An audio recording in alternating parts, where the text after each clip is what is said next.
Hey everyone, welcome back to Amariq Studio, and this is the next episode of the Figma Mastery series. In the last video, we set up our first Figma project. Now it's time to learn one of the most powerful tools inside Figma, which is auto layout. This feature makes your design smart. Everything stays aligned, responsive, and perfectly spaced without moving things manually. Let's see how it works step by step. First, select any frame or create one by pressing F.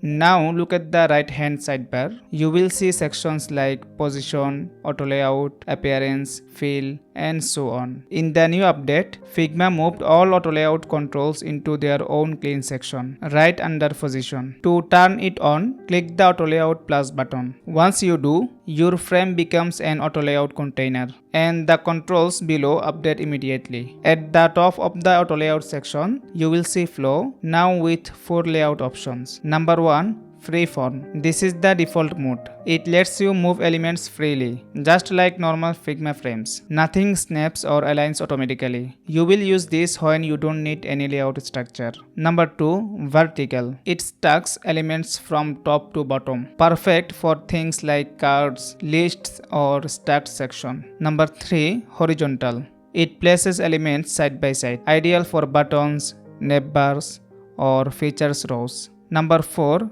Grid, which is now in beta. This new experimental option gives you a structured grid-like behavior inside auto layout. It allows elements to wrap automatically and align more evenly.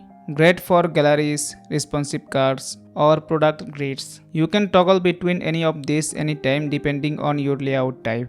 Figma updates the positioning instantly. Right below that, you will see resizing. There are 2 drop-downs here, one for width and one for height. These control how your frame behaves when the content or parent size changes. Each can be set to fixed, hug, or fill. Let me explain this. Start with fixed. This means nothing happens automatically. The size stays constant, and you have to adjust it manually whenever you resize or change content. Think of this as full manual control. It's great when you want the element to always stay the same size. For example, a container that shouldn't stretch or shrink. Then we have hug. This option tells the parent frame to hug its children tightly by removing all extra space around them. The frame resizes automatically based on the size of what's inside. It's mostly used for buttons, text, or small components where you want the background to fit perfectly around the text or icon. For example,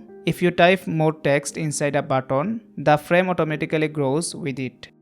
And finally, fill. This is used by child elements, not the parent. It makes the selected child stretch and occupy all the remaining available space inside its parent. So if 2 children are set to fill, they will share the available width or height equally. This is perfect for layouts where you want elements to distribute evenly, like columns or cards. Next comes alignment. You will see a small 3x3 grid of alignment icons that controls where your elements sit inside the auto layout frame. Each icon represents both vertical and horizontal positioning inside that frame. You can align item to the top, middle, or bottom, and to the left, center, or right. Here is how designers usually use them. Center everything vertically and horizontally when you are creating buttons or labels. This makes them look balanced. And align items to the top or left when working with stack layouts, list elements, or forms. And distribute evenly when you are building grids or navigation bars where equal spacing matters. Then you have gap, the small field right beside the alignment icons. This controls the spacing between items inside your auto layout. Type any number or drag to adjust. For example, 8 means each element will stay 8 pixels apart. You can even preview this by holding Option on the keyboard and hovering between elements. Next, down the panel is padding, the space between the content and the edge of your frame. By default, you will see 2 fields with the link icon enabled. The left field controls top and bottom together, and the right field controls left and right together. If you click the link icon to unlink, it switches to 4 fields, so you can set top, right, bottom, left independently. For example, a clean button setup is 12 pixels for top and bottom and 24 pixels for left and right. As soon as you change padding, the frame size updates automatically. You will see something like this. That's Figma adjusting for you. If you need to hide overflow, turn on clip content right below the padding controls. Here is what that means. When a child element inside your frame goes outside its boundary, for example, you move an element slightly beyond the edge of a card, by default, you will still see it sticking out on the canvas.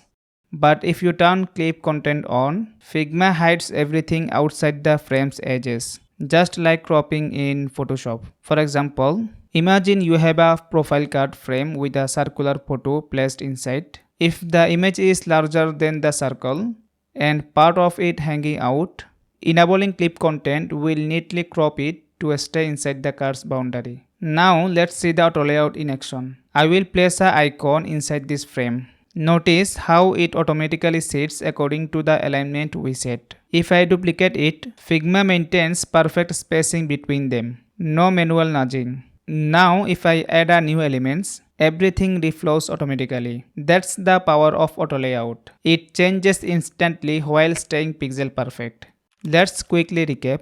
Auto layout now lives directly under the position section. Use direction buttons for vertical or horizontal flows. Control resizing with fixed, hug and fill. Remember that hug works for parent frames, fill applies to children, and fixed always stays manual for both. Adjust alignment and gap for perfect spacing. Set padding to create balanced breathing room. And use clip content to keep everything tidy. Once you start using this properly, you will instantly feel how much smarter and cleaner your designs become. No more dragging or guessing pixel values. And that's it for this tutorial. In the next video, we will dive into shapes and the pen tool, learning how to draw and edit custom icons or illustrations directly inside Figma. If this video helped you, don't forget to like, subscribe and follow the Figma Mastery playlist. We are just getting started. Thank you for watching.